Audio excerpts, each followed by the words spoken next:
Hi hello friends, welcome back to our channel DSC bright learners. ఈరోజు ఈ వీడియోలో మనం 6th class biology text book నుండి ఆహారంలోని అంశాలు టాపిక్ బ్రీఫ్గా ఎక్స్ప్లెయిన్ చేద్దాం. ఇదంతా మనకి ఇంపార్టెంట్ కాదు, ఇక్కడ నుంచి చూద్దాం. పంజాబ్ ప్రాంతంలో మక్కీ రోటీ అనేది కార్బోహైడ్రేట్గా తీసుకుంటారు.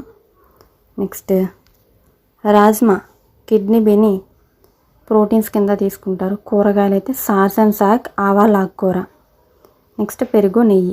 ఆంధ్రప్రదేశ్లో ఏపీలో అయితే అన్నం కార్బోహైడ్రేట్, కందిపప్పు ఇవి ప్రోటీన్స్, దొండకాయ కూరగాయలు కింద తీసుకుంటారు. ఓకే, నెక్స్ట్ పోషకాల యొక్క అధ్యయనాన్ని ఏమంటారు? పోషకాల యొక్క అధ్యయనాన్ని ట్రోపాలజీ అని పిలుస్తారు. ఓకేనా, పోషకాల యొక్క అధ్యయనాన్ని ట్రోపాలజీ.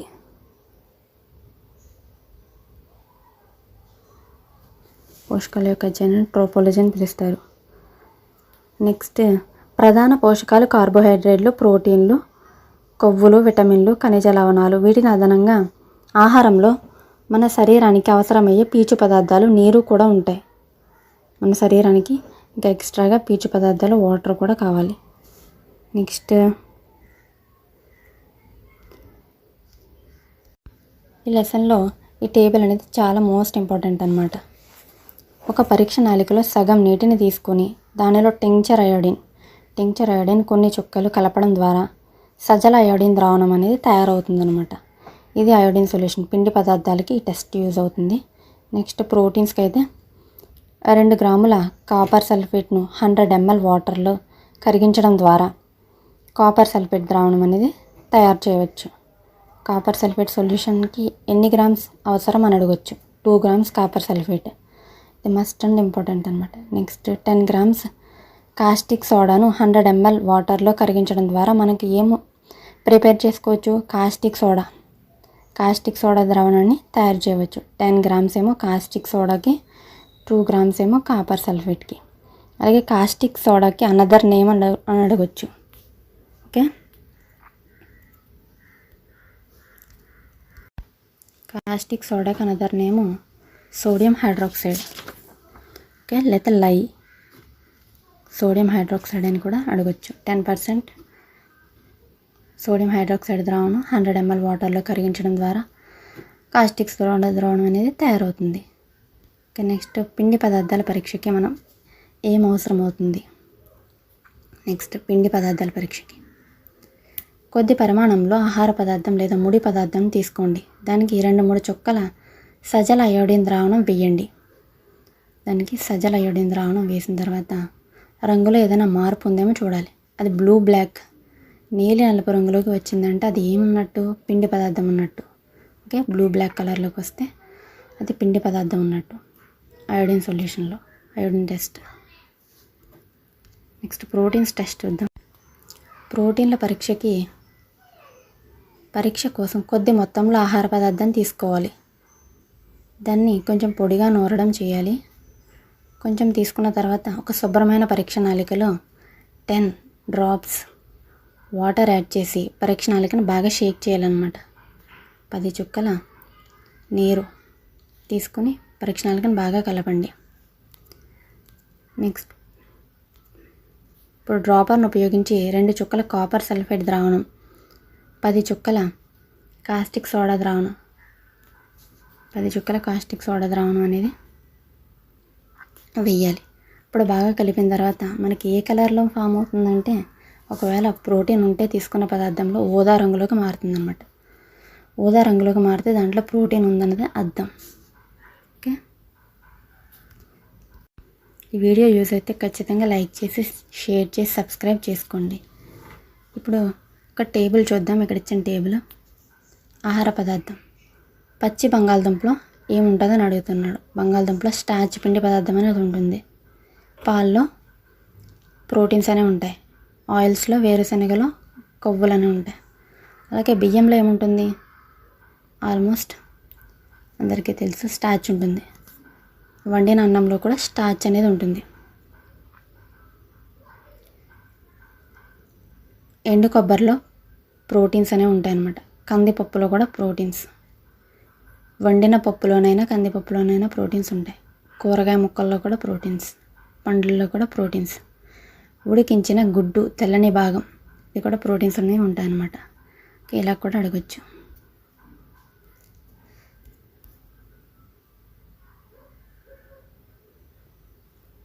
నెక్స్ట్ క్రొవ్వుల పరీక్ష.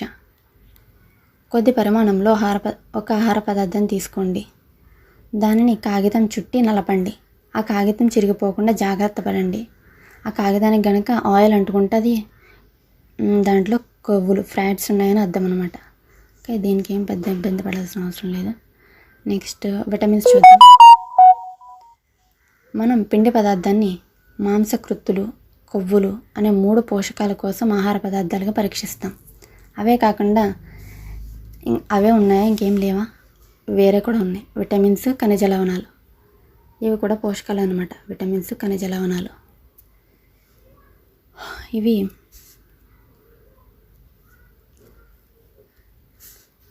ఇక్కడ చూస్తే పిండి పదార్థాలు ప్రధానంగా మన శరీరానికి శక్తినిస్తాయి అన్నమాట. శక్తినిచ్చే పదార్థాలు ఏంటంటే పిండి పదార్థాలు. అలాగే కొవ్వులు కూడా మనకి శక్తినిస్తాయి. కాబట్టి పిండి పదార్థాలు కార్బోహైడ్రేట్స్ ప్లస్ ఫ్యాట్స్ అన్నమాట. కొవ్వులు ఈ రెండు కూడా మనకి శక్తినిచ్చే పదార్థాలు అన్నమాట. ఓకే, శక్తినిచ్చే పదార్థాలు కార్బోహైడ్రేట్స్ ప్లస్ ఫ్యాట్స్. పిండి పదార్థాలు అలాగే కొవ్వులు కూడా మనకి శక్తినిచ్చే పదార్థాలు. ఇక్కడ శక్తినిచ్చే పదార్థాలు అంటారనమాట పిండి పదార్థాలని, కార్బోహైడ్రేట్స్ని. మన శరీరం యొక్క పెరుగుదల, మరమ్మత్తు కోసం మాంసకృతులు అవసరం.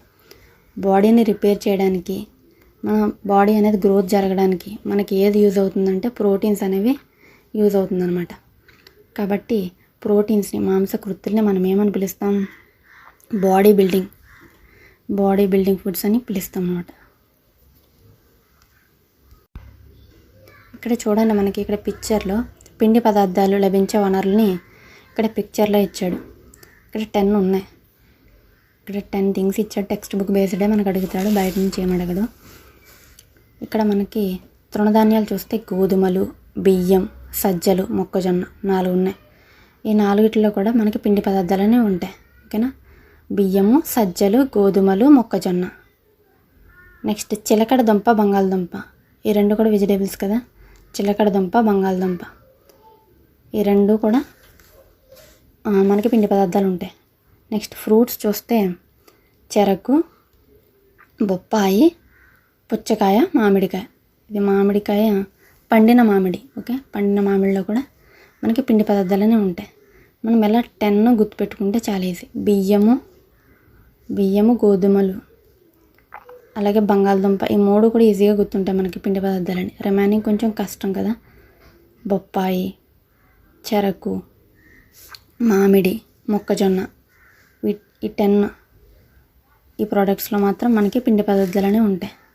నెక్స్ట్ పిక్చర్ కొవ్వుల గురించి ఇచ్చాడు. ఇక్కడ కొవ్వుల్లో మనం ఈజీగా గుర్తుపట్టవచ్చు కొవ్వుల గురించి. వేరుశనగ ఆయిల్స్ తయారు చేస్తారు కదా, బాదము, నువ్వులు, soybean oil, coconut oil, sunflower oil, mustard oil. ఈ ఆయిల్స్లో మనకి ఏముంటుందంటే కొవ్వులు ఉంటాయి అన్నమాట. మొక్కల నుండి వచ్చేవి, జంతువుల నుండి వచ్చేవి అని 2 టైప్స్లో ఇచ్చాడు. మొక్కల నుండి వచ్చేవేమో ఈ ఆయిల్స్. నెక్స్ట్ జంతువుల నుండి వచ్చేవి ఎగ్స్, ఫిష్, మాంసము, గీ, నెయ్యి, మిల్క్, బటర్. ఇవన్నీ కూడా మనకి జంతువుల నుండి వస్తాయి అన్నమాట. అక్కడ అడగొచ్చు బిట్టు, జంతువుల నుండి వచ్చే కొవ్వు పదార్థాలు ఏవి వీటిలో అని అడగచ్చు. నెక్స్ట్ బటర్ అనేది మనకి దేని నుండి వస్తుంది? జంతువుల నుండి వచ్చే ఫ్యాట్ అనమాట.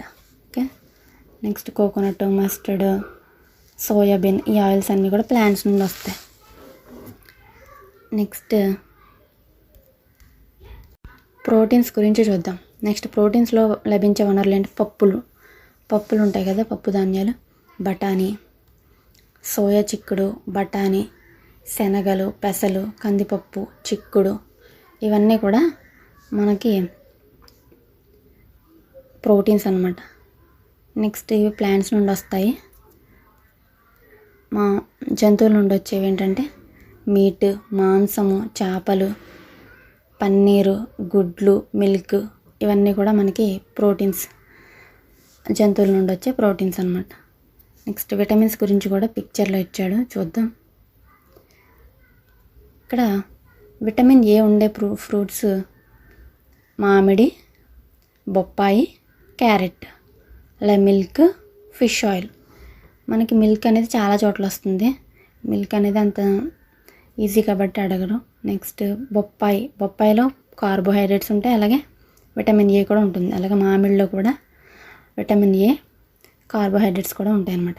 క్యారెట్లో విటమిన్ ఏ ఉంటుందని గుర్తుపెట్టుకోండి, కళ్ళకి మంచిది కదా క్యారెట్ తింటే. నెక్స్ట్ విటమిన్ బిలో కాలేయం, గోధుమ,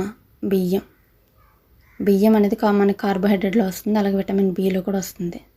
ఓకే, గోధుమలు కూడా సేమ్ కార్బోహైడ్రేట్స్లో వస్తాయి, అలాగే గోధుమల్లో కూడా ఇది విటమిన్ బిలో కూడా వచ్చింది. కాలేయంలో మాత్రం విటమిన్ బి ఉంటుంది, అలాగే విటమిన్ డి కూడా ఉంటుంది. Okay, vitamin B plus D కూడా ఉంటుందన్నమాట లివర్లో, కాలేయంలో. నెక్స్ట్ విటమిన్ డి ఉండేవి చూద్దాం. మిల్క్, ఫిష్, కాలేయము, గుడ్లు, వీటిలో విటమిన్ డి అనేది ఉంటుంది. చాలా చాలా ఇంపార్టెంట్. ఈ పిక్చర్ బేస్డ్ క్వశ్చన్స్ చాలా నెంబర్ ఆఫ్ అడిగాడు, డిఎస్సికి కూడా చాలా ఇంపార్టెంట్. నెక్స్ట్ అయోడిన్ చూద్దాం. అయోడిన్ అనేది దేంట్లో ఉంటుంది? అల్లము, పాలకూర, చేపలు, ఇక్కడ చూడండి పీతలు, వీటిలో మనకి అయోడిన్ అనేది ఉంటుంది.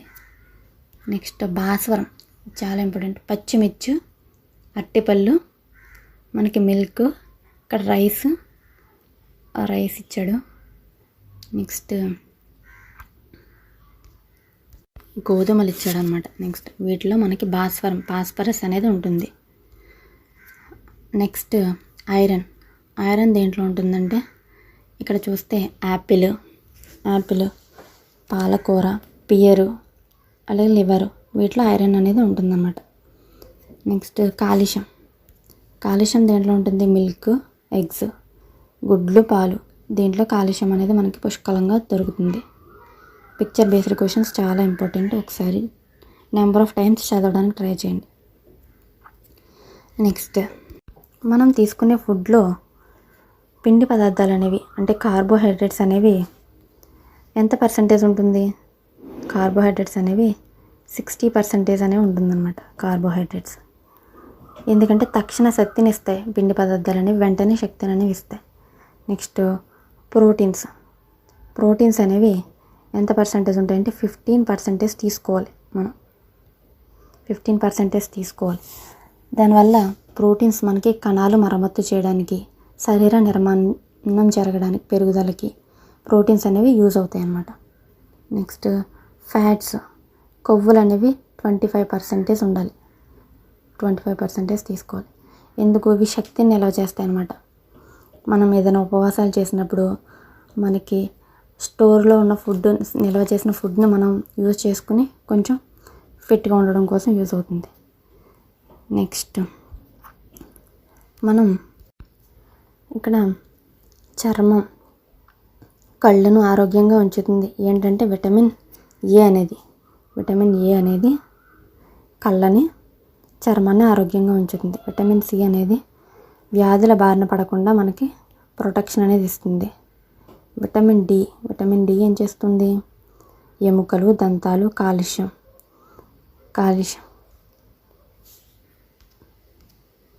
ఉపయోగించుకోవడంలో సహాయం చేస్తుంది.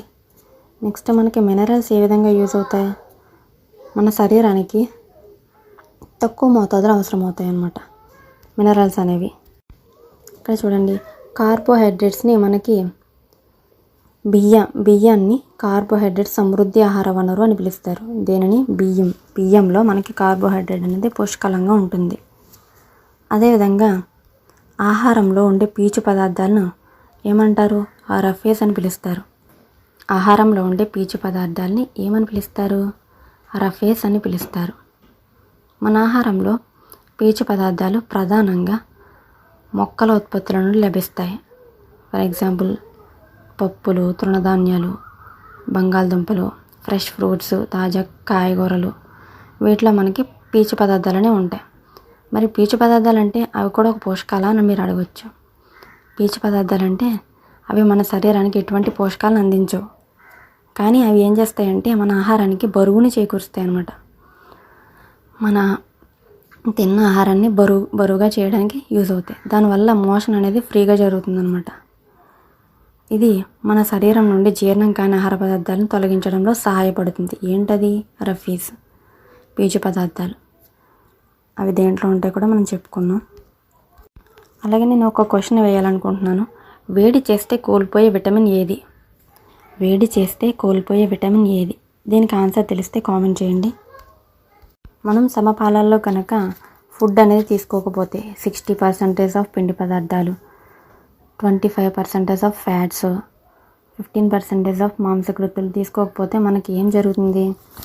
ఎక్కువగా మాంసకృతులు తీసేసుకున్నాం అనుకో ఒకసారిగా మనకి ఊబకాయం అనేది వస్తుందన్నమాట. ఓకే, ఊబకాయం. అలాగే పోషకాలు సరిగా తీసుకోకపోతే పోషకాహార లోపాలు అనేవి వస్తాయి.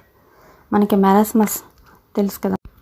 ఆహారంలో తగినంత పోషకాలు లేకపోతే, మనకి ప్రోటీన్స్ లేకపోతే మనం ఏం జరుగుతుంది? ముఖంలో వాపు, జుట్టు రంగును కోల్పోవడం, చర్మ వ్యాధులు, అతిసార వ్యాధి లక్షణాలు కనిపిస్తాయి అన్నమాట.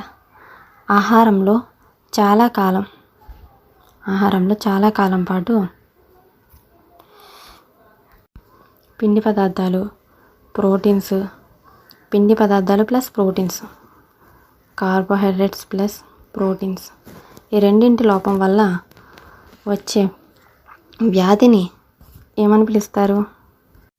మెరస్మస్ అని పిలుస్తారు. క్వాషియోర్కర్. ఓకే, క్వాషియోర్కర్ అని పిలుస్తారు.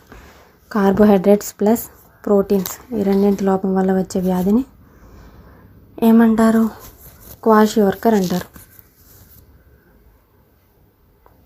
నెక్స్ట్, ఓన్లీ మనం తీసుకున్న ఫుడ్లో ప్రోటీన్స్ మాత్రమే లేకపోతే దాన్ని మెరాస్మస్ అంటారు. ప్రోటీన్స్తో పాటుగా కార్బోహైడ్రేట్స్ కూడా లోపిస్తే దానిని మాత్రం క్వాషియోర్కర్ అని పిలుస్తారు. ఓకే, చాలా ఇంపార్టెంట్. నెక్స్ట్ లాస్ట్గా ఈ లెసన్లో ఒక టేబుల్ ఉంది విటమిన్స్ గురించి చూద్దాం. విటమిన్ ఏ వలన దృష్టి లోపం అనేది వస్తుంది. దీని యొక్క లక్షణాలు: చూపు మందగించడం, చీకటిలో కనిపించకపోవడం రాత్రిపూట, కొన్నిసార్లు అనేది చూపు పూర్తిగా కోల్పోవడం జరుగుతుంది అనమాట విటమిన్ ఏ లోపం వలన. Next vitamin B1,